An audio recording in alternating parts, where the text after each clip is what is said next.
We're so glad to be back in person for our GreenHome Tours series, and I'm so excited to be inviting you behind the scenes at this particular project. As a reminder, my name is Brett Little, and I am the Education Manager at the nonprofit, the GreenHome Institute. Our mission is to empower people to make healthier and more sustainable choices in the renovation and construction of the places we live. Now, before I hand it over to our tour guide, Jake, I want to remind you that this course is approved for multiple continuing education units, including our Certified Green Home Professional designation in all 5 pillars of green, as well as AIA, Health, Welfare, and Safety, which may make it applicable to your state-based design or contractor license. We also need to say a huge thanks to our board of directors, our volunteers, our executive director, Jose Reyna, and our nearly 300 members, as well as all of our sponsors who support these sessions, especially our top tier sponsors who are going to help you and your projects go all electric, Mitsubishi and Rheem for heating the air, cooling, and water heating. Make sure to check them out. So please join us here on this tour, and if you have any questions, we can still get to them.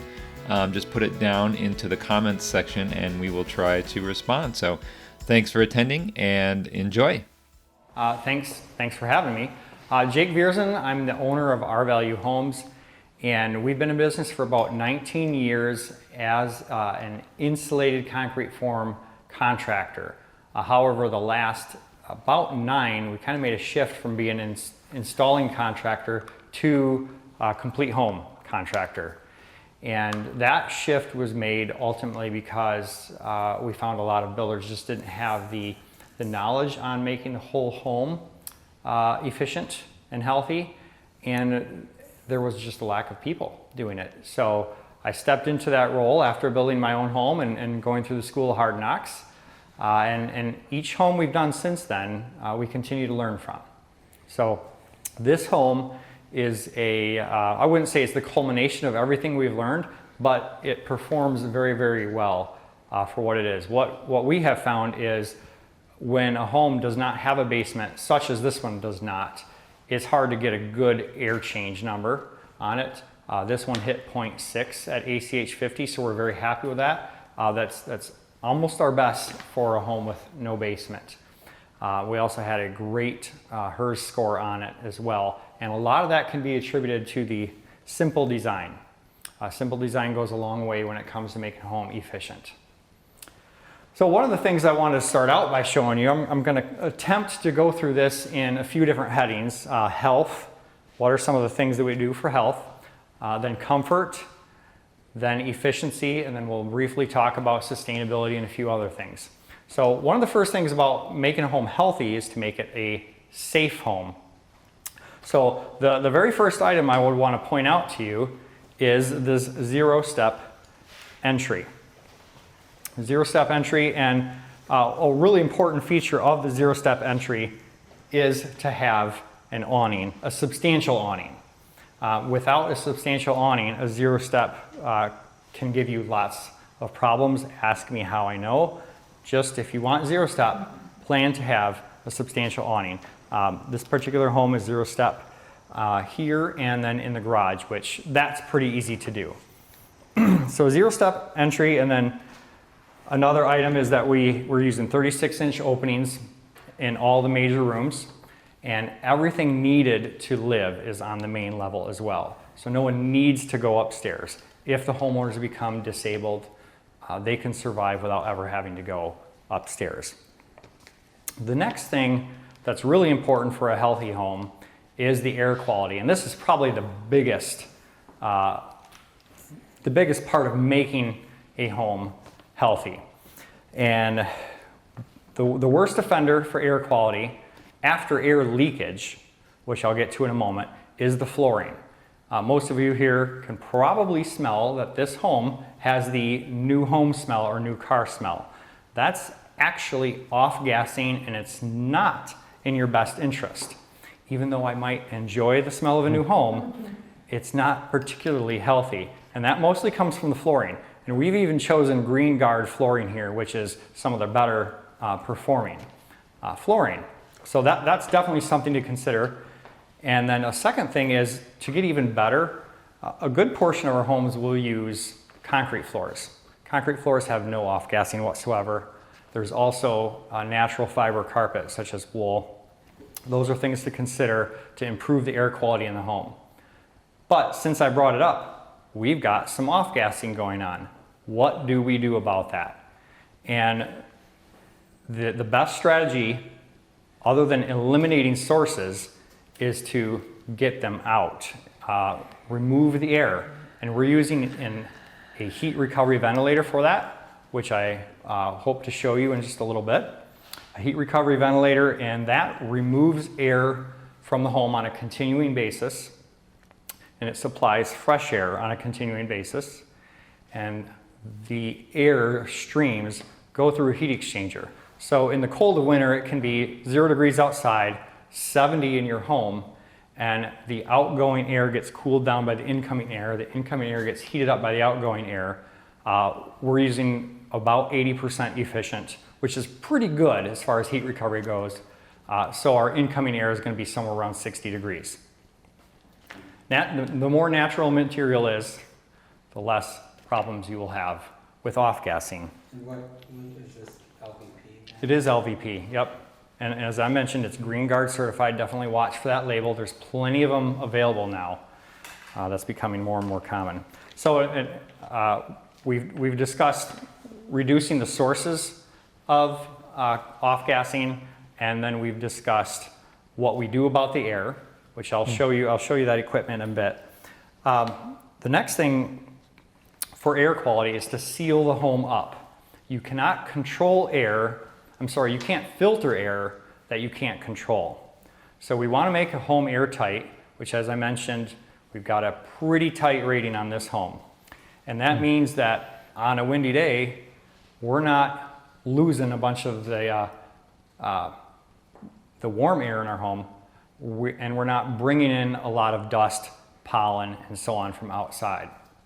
So we can control the air, and we filter the air, again, on a continuing basis to keep the air quality high. Another part of the health strategy is to mix the air. As I mentioned, our heat recovery ventilator operates all the time. We also set up our heat pump so that the fan runs very low and slow, even when we're not calling for heating or cooling, to mix the air and to filter the air. As much as a mini split might be a great solution in some homes, it does not have the filtering capacity that ducted heat pumps do. So that's a downside to it. Another part about that heat pump, it runs very slow and low, so that air is constantly being filtered, constantly mixing areas of high concentration of carbon dioxide with areas of low concentration, so we can get that CO2 at a healthy level. All right, the next part for healthy is a healthy humidity level. And I could probably talk for hours on this one, but I'll keep it short for you and say that at about 45% is the sweet spot where, one, people are comfortable, and two, viruses and bacteria don't thrive, and neither does fungi. So 45% is a real sweet spot. Now the problem is, in a lot of construction, 45% will cause condensation in the winter. By condensation, I mean the same effect that happens when you pull a pop can out of your fridge in the summer and set it on the table. It gets wet. That can happen in your walls. It can happen behind the drywall without you ever seeing it. And there are strategies for eliminating that.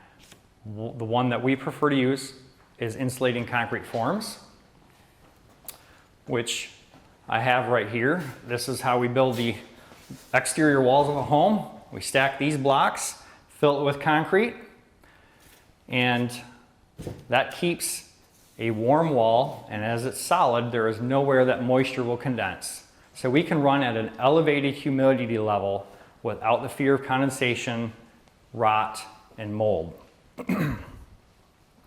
Because our homes are airtight, they do not naturally dry out in the winter. It's a common misconception that a wood stove or a furnace dries the air out. That's not in fact what's happening. What's happening is that the difference in temperature between the outdoor air and the indoor air drives convection. So all your warm, moist air inside rises up, escapes out through your light holes and everywhere else, and it's replaced by cold, very, very dry air. That's why your home dries out. Sealing up those leaks keeps that moisture level at a comfortable level. So our homes naturally stay a lot more humid. Still, some homes will be well served by having a humidifier. That level of humidity can also cause problems on your windows. In fact, I bet half of you here have probably seen condensation around your windows at various times. One of the ways we address that is with a triple pane window. And a triple pane window, as you can see, we have 3 panes here. It allows us to have 2 low E coatings and 2 chambers of gas to improve the performance. So we get more than 50% improved performance out of a triple pane window, and that again lets us run at a more elevated humidity level for health and for comfort without the fear of condensation and premature rot. So in summary, a home that's built to be healthy is also a home that's going to be more comfortable, and it's going to use less energy. The next thing I wanted to talk about, we probably could go upstairs to the mechanical room for. So if you don't mind, we can't all fit in there, but you can take a peek in. On my right here is the heat recovery ventilator. On my left is the air handler. This is not a furnace, it's not an air conditioner, it's an air handler. It simply has a fan in it with a coil in the top, blows air through that coil, and that coil is warmed or cooled by the heat pump. We'll get to that in a bit. But for comfort, we're discussing comfort. Most of the time, air moving across your body is not comfortable. It has a chilling effect. That might be great in a gym. It's not so great when you're trying to sit down and read a book or have dinner with friends. That's uncomfortable. A loud blowing, blasting air conditioner or heater is not comfortable. So our homes are quieter and they have a lot less air movement because this heat pump can dial back to about 15%.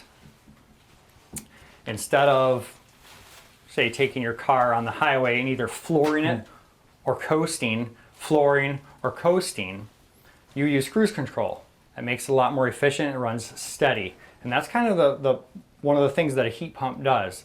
It's a fully modulating heat pump. And that means it has the ability to dial up or down as needed. And the programmer for it tries to match the output of the heat pump with what your load is. And that means that it's moving air very, very slowly and very quietly, and that makes the home comfortable. We also have a similar thing here with the heat recovery ventilator. This is plumbed using its own duct system, so it operates independently of the heat pump, and that means it will run as needed. It measures the CO2, it measures the VOCs in the home, and it runs as needed to keep the home at a healthy and comfortable humidity level. Another item for comfort is what we call mean radiant temp. So the mean radiant temp, think of mean as an average. The average temperature of all the surfaces in the room is actually how you perceive comfort. You don't perceive comfort by the air temperature. You perceive comfort by the temperature of the coldest object that your body can radiate heat to. Most of the time that's going to be the windows. In the cases of basements, it's probably your floor or your walls. And that's often why when you've been in basements, you feel a little bit chilly and a little bit damp because your body is radiating heat to those cold surfaces. By using those triple pane windows that I showed you earlier, and by having a continuous layer of insulation on the outside of our walls, with the ICF that I showed you earlier, and by insulating under the slab at an appropriate amount, we keep all the surface temperatures in the room within 2 degrees of each other. And that makes the home very, very comfortable, even at a lower air temperature. And I mentioned the heat pump. By that heat pump running low and slow all the time, we have a very, very even temperature. You might be accustomed to it, particularly if you've ever lived in an apartment where they have less fancy heat systems. You might be familiar with how it feels a little chilly, and then all of a sudden the furnace kicks on, and then it's a little bit warm, and a half hour later it's a little bit chilly, furnace kicks on. We don't have that. It's constantly running, matching whatever the heat loss of the home is, the heat pump is matching and bringing in. So very even temperatures. You never notice it getting warmer or cooler. So that makes it very comfortable. And then the last thing would be, again, that humidity level. We mentioned how basements are often a little bit damp, and that is because, like that cold pop can, they attract all the moisture in your home. All the moisture that is in the air goes to the coldest location in your home, which is the basement, when it's not ICF, when there's not insulation under the floor, and that makes it less comfortable. So those are some of the ways that we address the comfort of our homes. Any questions on any of that stuff? Great. Then while we're here, I'm just going to quick show you guys the guts of the HRV, because everybody loves to see these. Yes. So How noisy is it when it runs? very quiet, very quiet. That is the guts. You have one airstream that runs this way and another airstream that runs this way. This is the heat exchanger core. You have some MERV 13 filters right up here. So we filter that air at a MERV 13 level. There are HEPA filters available, but a MERV 13 is sufficient to remove even most odors and smoke. So there's an intake and outtake, and then what are the other pipes that? Yeah, okay, great, thank you. So here's the exhaust. This dumps the air outside of the home. This one is the intake, which brings air in from outside. Okay. Following that across, this one pulls the air out of our bathrooms. And this one just delivers fresh air right into this room where this unit running on low distributes it throughout the home. Are there ducts with that? Yes, unit? this is the heat pump, and it is ducted. But where do those outtakes go then? It's a downdraft, so Oh, you so can't, it's going you down can't through see. the floor into Yeah. the joists, okay. Yeah, you can't see all that. Right. And Jake, that has a, what MERV filter does the? That's also a MERV 13. Thank you Right. for asking that. Very important for health that we Yeah. filter the air well enough. A MERV 13 filter, it's a 4-inch filter, and therefore we can filter at a really high level for a long time without clogging our filters, and also without being too restrictive. Yes, sir. Do you have makeup air for the kitchen exhaust? Yeah, that's a great question. That is a discussion we always have with our clients on how do we want to handle the makeup air. At a certain level, a certain volume of range hood, we have to bring powered makeup air in. That means a fan that brings the air in and preheats it. A lot of our clients choose to do a smaller range hood, and then we will sometimes have a duct that opens and allows outside air in into our return air system.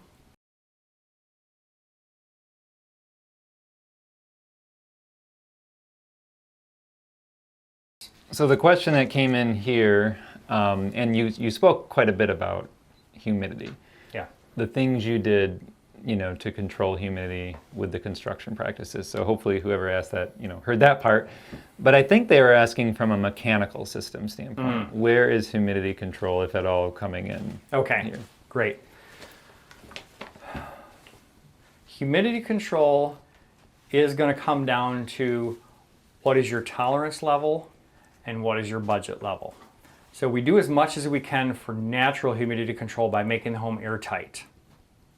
Then we consider whether we want to use a heat recovery ventilator which dumps the humidity outside, or an enthalpy recovery ventilator, which, as it's changing heat between the streams, also changes humidity. And we're going to look at the size of the home and the amount of people living in it and how often they're there and decide which one of those is the right one for this home. And at a certain point, a certain size of home or certain smallness, for lack of better words, of family, we're going to have to put a humidifier on our duct system to add additional humidity. One of the things I love about modern heat pumps, especially the modulating ones, is that they have fantastic dehumidification capabilities without doing much cooling. Since they can run so low and slow, they can dehumidify really well without cooling the home much. So in most cases, a dehumidifier will never be needed. We're mostly looking at humidification. Do we need to add it? And again, probably only half of our homes need to add humidification. Hopefully that answers that question. Any other questions related to humidification, airflow, and so on? So if you decide, Okay. Seal the ducts? I'm sorry? Have we ever sealed the Yes, ducts? the ducts are sealed. But you blow it through? Yep, in fact, the report is downstairs, but we do run a duct blaster test to make sure that we're not leaking excessively on the ducts as well. Yeah.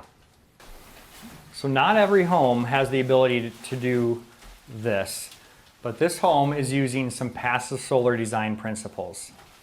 And by passive solar, I'm not talking about solar panels. That would be considered active solar. Passive solar has nothing electronic, nothing you need to do to live with it. It works completely passively. And one of the operating principles behind passive solar is that in the summer, the sun follows a higher path in the sky. In the winter, it's low. And we're going to take advantage of that by, on the south side, which is where the sun spends most of its time, we're going to use different windows than we do everywhere else. These windows feature different low E coatings that allow the solar heat into the home. The windows on all other sides of the home are going to block that solar heat. We're going to allow it in here so that when the sun is low in the sky, and that solar heat can come in this home and warm these rooms up.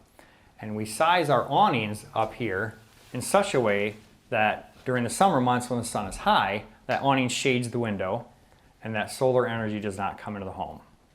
So passive solar design it's literally free to do. It simply requires a little bit of planning and the right lot. If you do not have the right lot, you can't use passive solar, so be it. But take whatever you can out of passive solar because it's free and just requires a little bit of thought. So we also, there's a few options for how to shade the windows. I mentioned on the upper level here, we have the overhangs that are sized to cover those. On the lower level, we have a porch. Now that porch offers a lot more shading, so we're not going to get a whole lot of passive solar heating down there because it's going to be only probably a month out of the year that the sun actually makes it past that porch and gets in. Some other options are a pergola where your top rafters, for lack of a better word, are spaced such a way that when the sun is high, it's blocked. When it's low, it's not. So you angle those and space them. Another option I've seen people use are using some deciduous trees on the south end of their home so that when the leaves are on, it blocks the sun. When the leaves are down, it does not. Some people also like to use shades, but that kind of removes the passive element from it. That takes some user control in order to work. So that's number one for efficiency, passive solar design. Jake, on the yeah. passive solar side, is there reflectivity on the roof, a special reflectivity? That's not for passive solar, but you'll get absolutely better efficiency by using a metal roof. Reflects more heat, but there are lines of shingles called cool roof shingles that reflect more of that heat, so you have less heat entering the home. It's less of an issue than you might think because we insulate our ceilings so well and we have good ventilation. However, it's again, it's one of those free things. All you got to do is think about it. You use the right product. What months would I consider in our area here in West Michigan to be the months where we'd want that passive solar heating and months that we don't want it? And the answer is, oh, that's different every year. It's been a little bit cool lately. Maybe some people would have liked passive solar right now. It's mid-August. However, based on the track of the sun, we're really only getting some passive solar heating towards the end of September, and then it's all done maybe towards the end of April. Now we can make those awnings a little bit larger to shorten the passive heating season, but with passive solar, there's going to be some days your home is heating from the sun and you don't want it heating. That's just the way it is. There's also going to be some days when you would love the heat, but it's cloudy. So again, you take what you can get out of passive solar. But I will say how effective it can be. In my own home, which we've lived in now for 9 winters, every winter we've had some days where it's been single digits, but bright sun, and our furnace does not kick on, our heat pump does not kick on all day. Passive solar heating is quite effective in a really energy efficient home. This is not the passive solar of the 70s where the home's overheated like mad and the whole south wall had to be glass. Not anymore, because the homes are that much more efficient and air tightness helps. Any other questions on passive solar? Yes, sir. With being ICF construction, having thicker walls, does the depth that you set your windows at affect the passive solar gains at all? It could. So the question is, with these thicker walls, would moving this window in or out in that wall affect the passive solar gain? Yes, absolutely. We have a template or jig that we've made that we place at the bottom of the window, and it runs a line out, and that has to hit a shade point. And the further in the window is, the smaller that shade, the smaller that awning needs to be. So yes, that does affect it. Yep. But again, there's strategies to use. We have one client that wanted very little passive heating, and they wanted it mostly for cooling. So they have a larger awning. They only get heating a couple months out of the year. But for the most part, they're blocking that sun all summer. Just spoke with them last week. I actually said, hey, I'd love to shoot a video with guys and do an interview on your cooling bills. And he said, well, you could, but we really don't ever use our air conditioner. So passive cooling can be really effective as well. And by passive cooling, I just mean not letting that solar energy in. All right, so regarding efficiency, we've talked about passive solar. The next big one to talk about is windows. So I briefly mentioned using triple pane windows, but not just any triple panes. We want to make sure that when we're doing the triple panes, we're getting 2 low E coatings and 2 gas fills. There are cheap triple panes out there that do not feature that. So it's not just any triple panes. My experience has been the Canadian windows are really good. Are those gel blend? There's a lot of different brands. I've not used gel blend triple panes. No. Another thing is that casements, which you'll see here, a casement window. For those of you who don't know, a casement turns out like this. Okay, as most of us in our homes are accustomed to using a double hung, and a double hung window slides up, slides down to open or close.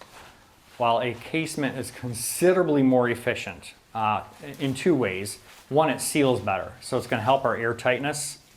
But the second way is, believe it or not, the best performing part of this window is the glass.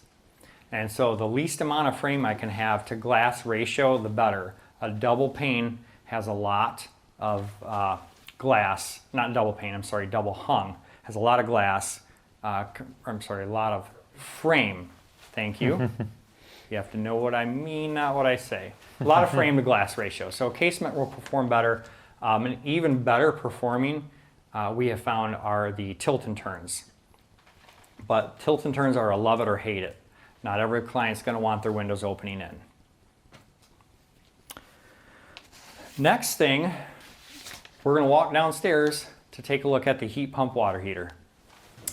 So the heat pump water heater looks pretty much like any other water heater, but it has a key difference. The heat pump water heater actually pumps heat from inside this room and adds that heat into the water in the tank.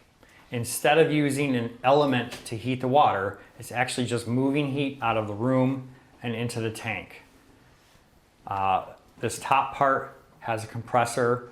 Air is moved in here and out the back. In some of our homes, we've ducted that because the outgoing air now is going to be dehumidified and it's going to be cooled. And we can often, like one of our homes, I thought it was a brilliant idea. It wasn't mine, it was the client's. They said, why don't we pump that cold air into my pantry? Because I'd kind of like to keep that cooler anyways. And it helps quite a bit. It keeps their pantry nice and cool as long as they close the door. So that's a heat pump water heater. It uses about 1/3 the energy of a standard electric water heater. Things to bear in mind with a heat pump water heater is that it will take a longer time to recover once you've emptied that tank, because it's operating on the basis of efficiency, long and slow.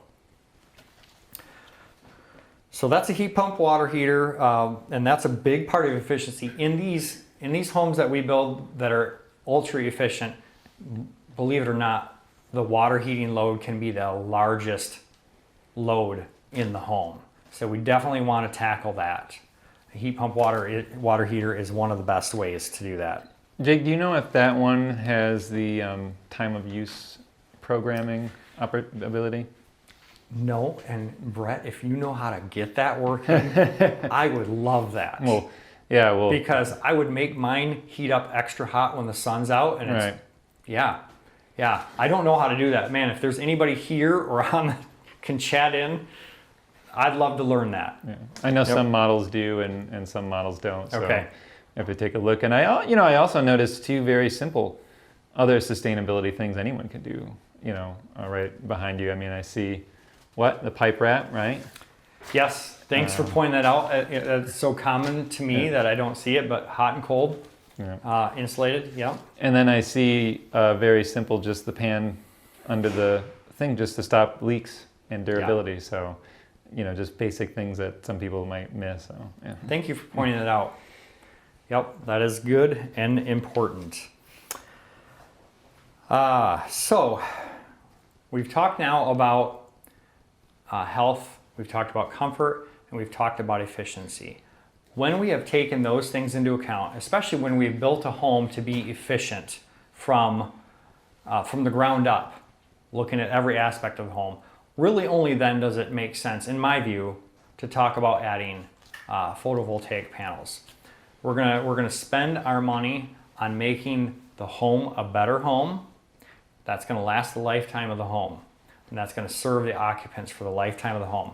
But at a certain point, I could spend another $20,000 on my windows, ship them in from overseas, and I could maybe gain $50 a year less heating bill. There comes a point at which it makes a lot more sense to start adding photovoltaic panels. And this home is built to that point. So yeah, how did I word that? Where $1 spent on PV gains you more than $1 spent on extra insulation or better windows. So that's kind of the point that we build most of our homes at. On many of our homes, we use energy modeling to figure out where that is. Do I want to pay for these extra windows? Do I want that additional layer of insulation under the slab? Those are all things that are taken into account. Briefly, I'll talk about being an environmentally friendly home. Our take on environmentally friendly is that, first of all, we're building for people, and so it's got to work for people. It's got to be the best home that a person can get. That's my view as far as health and comfort, usefulness, durability. The second thing is related to durability. A home that only lasts 100 or even 150 years but has to be replaced is not terribly sustainable. It's not very environmentally friendly to have to tear a home down. So we use materials that are much longer lasting than that whenever possible. Yep, we're probably going to have to re-side our home. We're probably going to have to re-roof. But these concrete walls are going to be here forever. Well, for a long time anyways. Much longer time than stick framing. That's right. Longer than stick framing. And then we are going to steward the resources as best as we can. But for us, durability comes first. And then after that, energy efficiency. Because the energy efficiency, again, that makes a difference on the environment, on emissions, on using fuel for years and years, really the life of the home. So those are our big priorities. And so some of you might notice we have concrete walls. Concrete is not really the darling of the environmentally friendly people.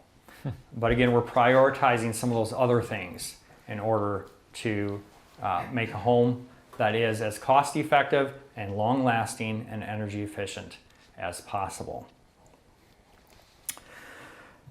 I think that is all I have inside the home. I've just maybe got a few things outside. Are there any questions from anyone? Yes, sir. Heat pump dryer? Is it a heat pump dryer? Okay, this is not. Great question. And we hope to be using one on an upcoming project again. I used them when they first came out about 4 years ago, and my client has had nothing but complaints at that point. They pulled that model off the market, and I'm looking forward to using them again. That's going to be something that's not for everyone because, like the water heater, they do take a long time. So my family of 7 kids probably wouldn't work for unless we had a few heat pump dryers. But there are going to be some people that they're really a great solution for. Thanks. I noticed that it was a vented dryer. Was condensing dryer considered at all, or some of the same issues at all? You know, where it sends the water down. No, it was not considered. Mm-hmm. That's the best I can answer. Right. Yeah. Hey, that's fair enough too. For a long time, we were using concrete with a high volume fly ash, which replaced the cement and made it a much lower carbon footprint because fly ash came out of the chimneys of coal burning facilities. Well, that's now been, one, a lot of coal burning plants have been shuttered, and two, the EPA discovered it's not really as safe as we thought. So that is really not even available anymore. Jake, I know you had mentioned insulated concrete forms for their air sealing properties. Thank you. I know SIP, structurally insulated panels, kind of promote the same thing, or kind of along the same vein of, you know, something different than a standard construction frame. Have you used those or considered those or ruled those out? Yeah, thanks. I've used them very little. And what you'll find is that there are people that have their methods that they've perfected, and they're going to be really good at that. And we've perfected insulating concrete forms, and we're really good at that. Now, additionally, I love the fire-resistant features of insulating concrete forms and how quiet they are.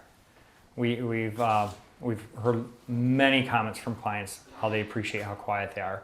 So SIPs don't have those, but SIPs do go up in areas where ICFs aren't suited because of the weight. So believe it or not, I know of a project, one we weren't involved in, but it was basically done in a swamp on a series of piers, and insulating concrete forms would have had to add a lot of piers to hold that weight up. So each different building system has its place. We recently completed a home with T-studs, another great way of building a very efficient home. There's a place for it. That home design did not allow ICFs.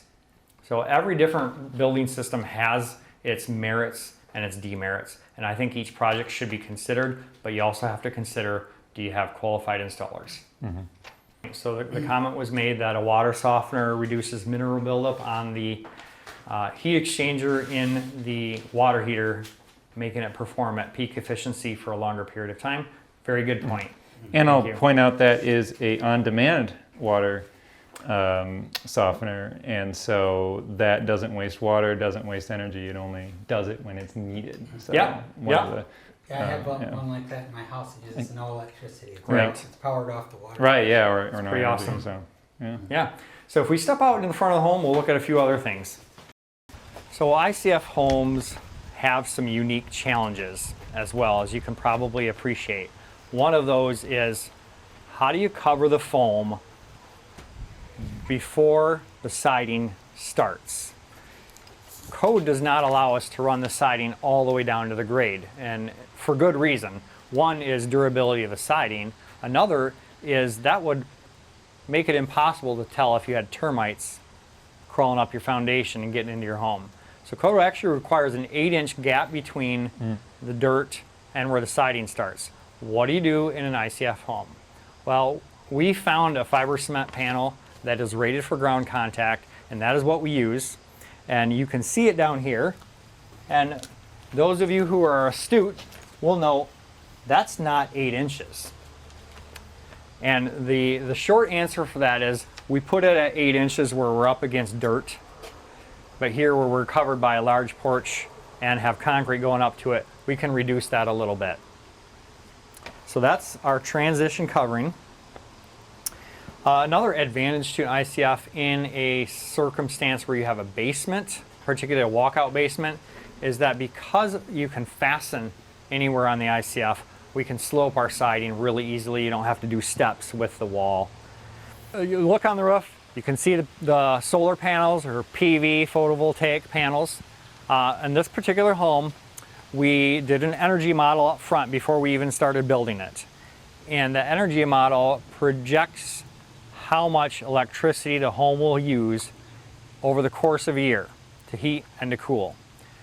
And then we obtained pricing on a solar array that would make up that much electricity. And then we also priced one that would be half-sized. And both were beyond the client's initial budget. But as we made it through construction, we realized we were going to come in a little bit lower than anticipated. And so we were able to afford and put on the half-size system. So it's a net zero ready home, and there's plenty of space up there for a few more panels, and that would bring it all the way to a net zero home. So part of that is having a good south-facing roof, not having your vegetation too close to the home. So in this case, we cleared it 85 feet from the home. The height of the home is going to affect how far you need to clear that vegetation. So the home is set up to easily add a few more panels and be right at net zero. We also have adequate space for battery storage should the clients decide to add that. And that's about everything I had. This one is a 612. An ideal pitch is something more like 8 or 912. Yeah, net meter is technically not the term that's used right now. We're hoping Michigan brings it back. It's a little less advantageous right now. I think it's called distributed generation. They don't give you quite the same rate that you purchase it at, but yes. So the question is, what was the HERS score of the home? We were pre-solar at a 35 and with solar at 14. And that's really good. In fact, that's the second best pre-solar HERS score that we've achieved. So I'm really proud of my team, but I do have to give props to the architect who designed a home that could easily get there. Question is, when you have a slope site and you'd have more exposed insulation with ICF, what do you do? Well, we actually just slope the siding down and try to stick with an 8 to 10 inch transition area. So we slope the siding to match the grade. I have used parge coats, and you need the weather to be just like today to do them. If it's a 40-degree day, it's going to take days to get hard, and if it happens to rain in there, it's going to wash it off. So this can be installed in any weather. In Michigan, that's nice. Can I use cement panels, fiber cement siding to get close to the grade? Most of them require you to be 8 inches away in order to be warranted and in order really to last. This is one we found, it's the only one we found that's rated for ground contact. So, no. I don't know that he set out to make it particularly energy efficient, but he set out to make it space and cost efficient. And that often goes with a simple home. And a simple home is easy to make efficient. So, did you play a pretty big role then, I think, in the clients and the specifications, the products that are going in with the architect? Yeah, that's a good question. Did I play a large role in the specifications and the products? Yeah, that's huge. The biggest amount of time I spend on project management is in researching and writing the specifications before we ever put a shovel in the ground. The question is, what was the foundation that we used here? What you all should know is that if you grabbed a shovel right now and dug down a foot or so, there's a good chance you'd hit water. I guess maybe more than a foot now, but because we did raise the grade here. If you look out there at the grade, from there, it's about a foot down and there's water. Really high water table. We've encountered this a few times. What we did in this particular home was at that water table level, we started with a footing and then went up from there with insulated concrete form walls, got our 42-inch frost depth, and that's where our floor is. And then we just brought the grade up to that point on the outside of the home. And the question here, this isn't frost protected shallow foundation, is it? Nope, we didn't do that here. We have done that in shallow footing situations. This one, it just didn't make sense with where that water table was and how high I wanted the home to be above the water table. Speaking of the assembly, they just wanted you to reiterate the R value of the wall system? Okay, or, yeah, good. R value of the ICF wall. The particular ICF that we use, their standard, their entry level is an R23. They go up to R35, 40, and then in increments of 8 or 9 after that. Now, in reality, there's the law of diminishing returns. And when we've energy modeled, even going to R40 on a normal home is not nearly worth the cost. We can get to net zero without having to go that high. So this home uses an R23 ICF. I will note, however, that that's a continuous insulation, unlike maybe an R21 stud wall, where it has all the studs breaking up that insulation. Doesn't really perform at an R21. So we get a true R23 out of these. Did we frame inward to inside of the ICF to run electrical and plumbing? The answer is no. The ICF is designed that it has studs molded into it for attaching your finishes, and we use a hot knife to carve a channel for electrical, put our wire back in, it gets back in about 2 1/4, 2.5 inches, then we foam that back in. Plumbing is not run in an exterior wall anyways, that's just not a good practice, so plumbing is not an issue.